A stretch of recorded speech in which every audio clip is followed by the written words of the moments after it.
Hi folks, welcome to another edition of This Week in Ferrum Baseball. I'm your host Gary Holden. With me is our head baseball coach, Ryan Brittle. Ryan, how things going? They're going good, Gary. You guys have had a great run these last 13 games, 11-2 record. You guys got to be pretty pleased with where you are in the conference as well. We are. You know, as a coach, you're all, unfortunately you tend to look at the ones you lost instead of the ones you won. But we have been playing well. Specifically, we've been pitching it pretty good, right. And very pleased with that.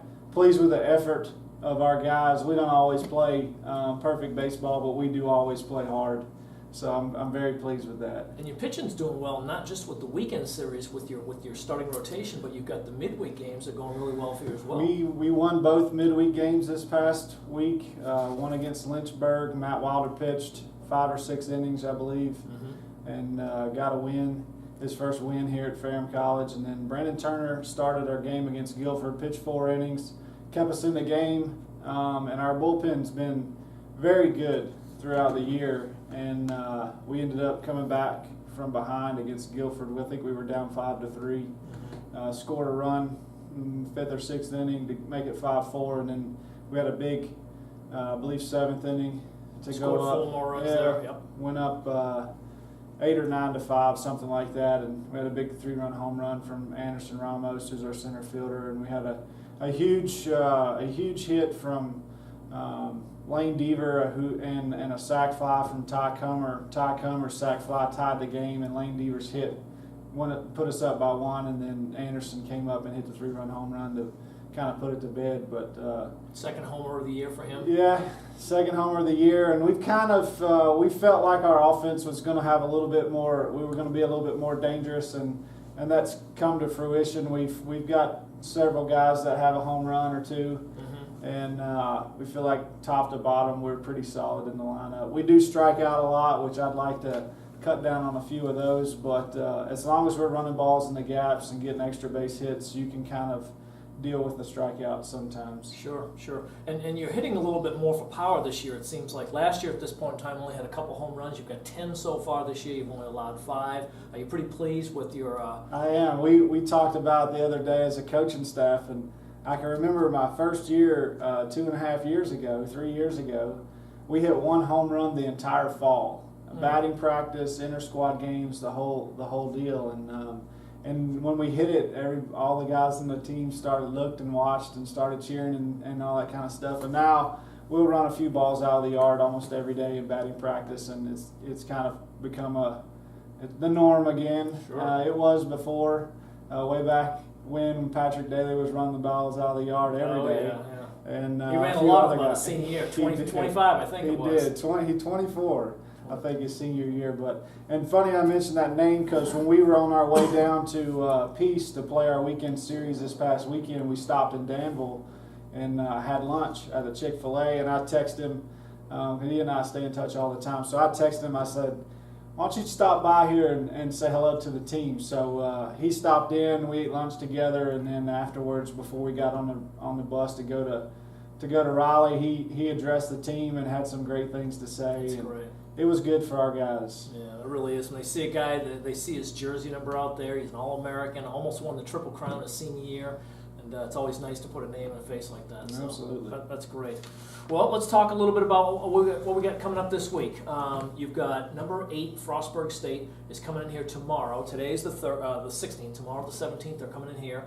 What are you expecting? Big hitting, big pitching? They're going to be the complete package. They've got some guys on the mound that can really pitch, and they've got some guys in their lineup that can hit. They got a guy hitting well over 400 right now, and they got a guy that's not hitting quite as well for average, but I think he has 5 or 6 home runs. So Frostburg went to the World Series last year, so they've got World Series experience. And when you go to the postseason as a team, your guys get a different level of confidence. Sure. And so they're going to roll in here with a ton of confidence. They're expecting to go back to the World Series again. They'll probably be wearing the patches on their sleeves. Sure, Yep. yeah, they'll have an NCAA. Just like when we went down to Emory, some of those older guys had the NCAA patch on their jerseys, which is a special thing, and they should wear it with pride. But, sure, it's intimidating too. It is, but our guys are ready for it, and we're excited about tomorrow, and we'll take one game at a time. We're excited about this weekend, and really the rest of the games on our schedule is going to be tough. Do you feel like you're getting them at a good point in the season? You've already got 20 games under your belt. They're 7-3. They've only got half the number of games. Do you feel like maybe you're in a little bit of rhythm and they maybe haven't reached their potential yet? Possibly so. But each game's, you've seen enough baseball games. You never know what's going to happen out there on the baseball field. So we just look forward to going out and competing. We'll have both our guys that have been throwing midweek will be ready to throw tomorrow, and we'll be ready to get after it. We this past weekend at William Peace finished our 13th game in 15 days at this past Saturday. We had 13 games in 15 days, so we were a little bit tired.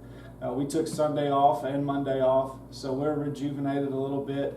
I know our energy's back up. Guys are ready to get back out there and get to competing again. Sure.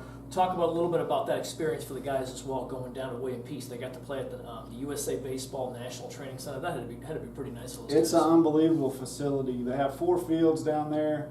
This is in Cary, North Carolina? It's in Cary, right outside of Raleigh. It's in Cary, North Carolina. It's the USA Baseball Training Center. So during the summertime, all levels of Team USA will be down there practicing, getting ready for their overseas trips and things like that. Wow. So the field that we played on is Field 3, and it was amazing to me. We were talking to the groundskeepers before one of the games, and the guy said, we're going to rip this field up in about a month. We're going to bulldoze the whole field and redo it. Wow. And if you or I looked at the field, you would have looked at it and said, why? That thing is perfect. What do you need to bulldoze I mean, for? It was perfect. There wasn't a lip on the whole place. Yeah. You got true hops, but apparently that field been there for 10 years, and the guy said that actually it probably has risen 6 inches over the last 10 years because of all the sand. They top dress a lot, all the sand they put on the Bermuda. So he said, and there's a lot of organic matter in the soil, so they just clear it all off and put new soil put a whole new field in. Wow. Yeah. Wow. I was like, funny how things are in perspective. We'd love to have that field. You're going to bulldoze it? Not that we don't like our field here, because it's beautiful. But. Panther Field is gorgeous. One of the best facilities I've ever seen, and we held that regional here in 2007, and it was just amazing. And all those teams that came in here, Emory University, Salisbury, a number of the teams that came in here had never been here before, said, "Wow, we didn't even know this place had such a beautiful facility here." We had a pro scout, and we played a JV doubleheader here last night against Patrick Henry Community College. They got a couple guys on their team that are garnering some pro interest, and we had a pro scout drove in here. He came in from Blacksburg, and he followed his GPS. So he came down Shooting Creek, and he was telling me about his trip, and he was like, "Holy cow! I don't even know if I'm going in the right direction or not." His GPS went out because he didn't have any service.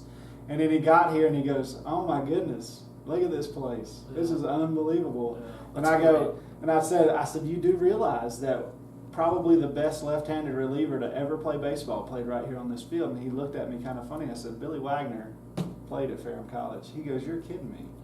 And then I said, and a guy named Eric Owens played here too. And he said, "I played with him in professional baseball." Yeah. So it was kind of cool. And Eric's still doing something with pro baseball right now, hitting instructor? Eric is the assistant hitting coach for the Toronto Blue Jays, big league team. Yep. And he wasn't he with Arizona for a while, or one of the teams? He was with the Dodgers. He was with the Dodgers until a year and a half ago. Okay. Now he's with Toronto, big league club. Okay. Well, let's talk a little bit about this coming weekend. You've got Frostburg State coming in here tomorrow, obviously number 8 team in the nation. You got your hands full right there. Right after that, you've got one of the top teams in the USA South, Maryville. They're right up there with you, 7-2 in the league. What are you expecting out of those guys? They're going to be very solid. They have good starting pitching. They have the same 3 guys on the mound that they had last year. Seth Devity is a right-hander, a big, strong right-hander that is probably leading the conference in ERA. Will he be their starter on first game? He'll play. I'm assuming he'll pitch Friday night. I'm sure he will. Coach Church, who is in his 2nd season at Maryville, is a good young coach. He gets out there and gets after it recruiting, and he knows how to teach his team how to play baseball too. So they're going to be good for a long time. So I look forward to it. Our team looks forward to it. They're going to be really tough.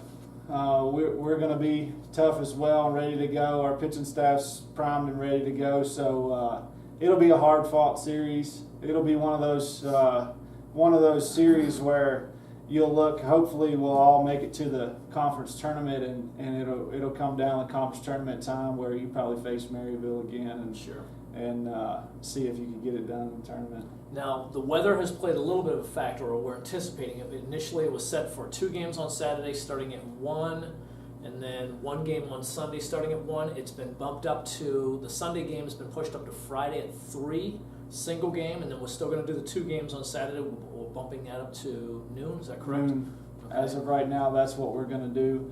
I don't think that the rain's going to creep in on the back end of Saturday. But if that does happen, we could possibly play 2 games on two games on Friday and 1 game on Saturday, just to make sure we get the series in. But as of right now, it's a single game at 3 o'clock Friday and a doubleheader starting at noon on Saturday. So if the fans need to find out, check ferrumpanthers.com, check our schedule there. Also, if you're not following us on Twitter, we'll be sending information on there, and our Facebook page and our Facebook baseball Facebook page. You can get the information that way. That's Great. You mentioned a little while ago about JV baseball. Talk a little bit about how the program's going and where you feel like you guys are with some of those younger players. I think it's fantastic. Those guys I looked at on the field last night. We have all 9 players on the field are freshmen. And I looked at some of our older guys standing over next to the fence, and I said, you know what? If we didn't have a JV program, these guys would sit on the bench the entire year and never get any experience playing baseball. Not that we're playing very good, because we're not playing great right now, but the experience that they're getting against really good. I mean, Patrick Henry Community College is ranked in junior college baseball. Yeah. They're good. Yeah. They got a shortstop that's getting pro looks. That's why that scout was here last night. But so they're getting experience against really good teams. They get a good idea of what it's going to take to play college baseball and play college baseball at Ferrum College. And those guys they're learning a lot on the go, and they'll get better throughout the rest of the year. And we have a bunch more games to go. Yeah, how many games do you have for overall? We scheduled 26. Some of those games have been canceled.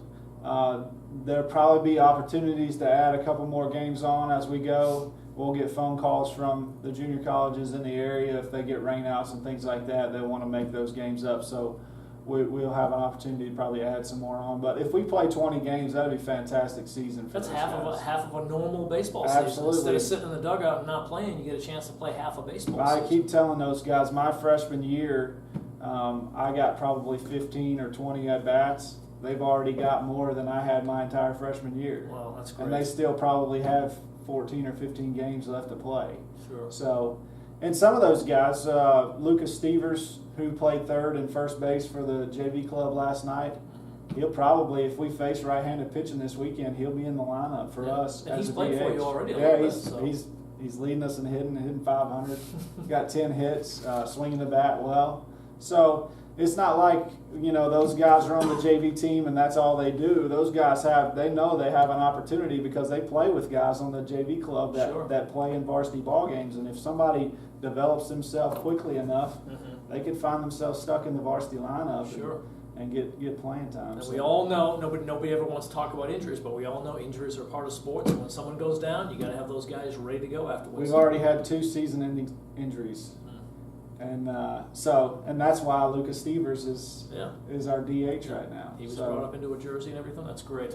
Well, I see the JV players at all the home games. They're out running the concession stand for you. It used to be another sport. I think softball covered that. You guys have taken on concessions this year. Yeah, we have. We took over the concession stand, and because of the way the hours work out with late games and stuff like that, we typically feed our guys out of the concession stand, and so it's an opportunity for us to save money. We probably will break even, but technically make money because we feed 30, 35 guys out of the concession stand every night. That's money you don't got to spend. Correct. So it's good. It's been good for us. Coach Kent and Coach Fouts have kind of taken that bear over, and it's not as difficult once you get it started. It's not as difficult as it might seem. So it's been good, and it'll continue to be a little bit of a money maker for our program, and we'll keep it right here in house. So the money that we make down there, we'll spend it right back on our players on the road, going and eating hopefully better meals than we had when we were here, because we went to Wendy's every time we got to eat. We went to Wendy's because Coach Naff loved Wendy's. Oh, okay. We always wanted the Frosty after the game, so we always went to Wendy's. But I'm not complaining. I'm just saying that's where we went. Well, the having that concession stand down there is so nice as well, because you smell the grill going and everything, and it just, if you're in the bleachers and you're even remotely hungry, you're going to make your way out there because the smell just wafts out to the field. It must be killing the players. They smell all that food. I'm sure it does. Yeah. I know who it does kill. Coach Kent. He loves those hamburgers from the concession stand. I have a sandwich that the softball players used to make for me. It was called the Heart Attack Special. It was a hamburger with a hot dog on top of it, chili sauce, cheese sauce, and jalapeno peppers. Oh my goodness. Any of your JV players that are looking to make a best friend out of a sports information director, you tell them to hook me up with one of those. I guarantee you Joey Pride can hook you up. Okay, great. Ryan, talk a little bit about, before we close down, about recruiting. Everything going okay there? Everything's good there. We have, I think, 6 commitments at this time, and we've been hammering down on some guys that we really like. And this is about the time of year that, for us, we start to get a bunch of commitments. Sure. I'm never in a huge rush, to be honest with you. There's a lot of players in the state of Virginia and the surrounding areas. The guys that we want to get are the guys that are still hoping for Division I baseball and hoping to get scholarship offers. And we're going to be there if that doesn't happen for them. And you can't win with, I tell recruits this all the time, you can't win with quote unquote, you can win games, but you can't win championships with quote unquote Division III baseball players. Right. We have guys out on our field that could play Division I baseball. Sure. And that's how you win championships, is to play with that kind of talent. And so that's the kind of guys we try to go get. And some of them are going to break our hearts, but some of them are going to make us really happy. Yep. So we're willing to wait for it. Sure. Well, we're excited about this week's games and everything. Frostburg State and then Maryville. We'll see what happens there. Folks, we will be having live statistics and live video available for most of our games from here on out. Check FerrumPanthers.com. Also on FerrumPanthers.com on our schedule, you can grab yourself a set of game notes. It has rosters, schedules, results, a couple of news and notes, and statistics for both teams. They're in PDF format, and you find them on the baseball schedule under a link called Game Notes under each game. So feel free to grab those. Ryan, I guess we'll be back next week, talk a little bit about what happened over the weekend, and hopefully we'll be talking about a bunch of W's. Absolutely. Great. Well, folks, thanks so much for being with us. That's a wrap. We'll see you back here next week on This Week in Ferrum Baseball. For Ryan Brittle, I'm Gary Holden. Thanks for being with us, and have a great weekend.